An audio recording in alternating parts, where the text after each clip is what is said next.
জামিন পেলেন বিএনপির সাবেক স্বরাষ্ট্রমন্ত্রী লুৎফর রহমান বাবর। তিনি জামিন পেয়েছেন, তিনি কবে মুক্তি পাচ্ছেন এই বিষয়টি নিয়ে কি বলছেন আইনজীবী, সেই ভিডিওটি আমরা দেখব। এদিকে বিএনপি মহাসচিব মির্জা ফখরুল ইসলাম আলমগীরকে দাওয়াত দিয়েছেন ডিএমপি কমিশনার। ডিএমপি প্রতিষ্ঠা বার্ষিকী অনুষ্ঠানে তাদেরকে দাওয়াত দেওয়া হয়েছে, তাহলে কি তিনি মুক্তি পাবেন এই বিষয়টি নিয়ে কি বলছেন বিএনপি নেতা কর্মীরা, এমনকি একটি প্রতিবেদনে আমরা বিস্তারিত জানবো।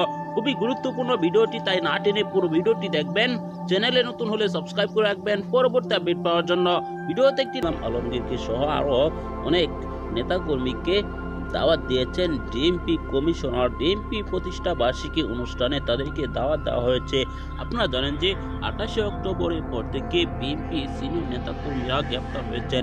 বিএনপি সিনিয়র নেতা কর্মীরা গ্রেপ্তার অবস্থায় এখন পর্যন্ত কারাগারে আছে।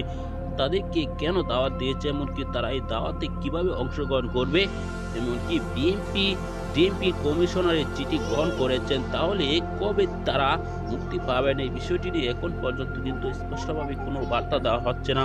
দর্শক, এই ভিডিওতে আপনারা সম্পূর্ণ তথ্য জেনেছেন। দর্শক, বাংলাদেশের বর্তমান রাজনীতি প্রেক্ষাপটে কিন্তু বিএনপি মহাসচিব সহ বিএনপি সিনিয়র নেতা কর্মীদের মুক্তির দাবিতে আন্দোলন করা হচ্ছে। দর্শক, বিএনপি মহাসচিব মির্জা ফখরুল ইসলাম আলমগীরের মুক্তি চান কিনা, আপনার মতামত কি, অবশ্যই আপনার মূল্যবান মতামত কমেন্টে জানাবেন। পরবর্তী এরকম ভিডিওগুলো পেতে হলে এই চ্যানেলটিকে সাবস্ক্রাইব করে পাশে থাকা বেল বাটনটি অন করে দিবেন।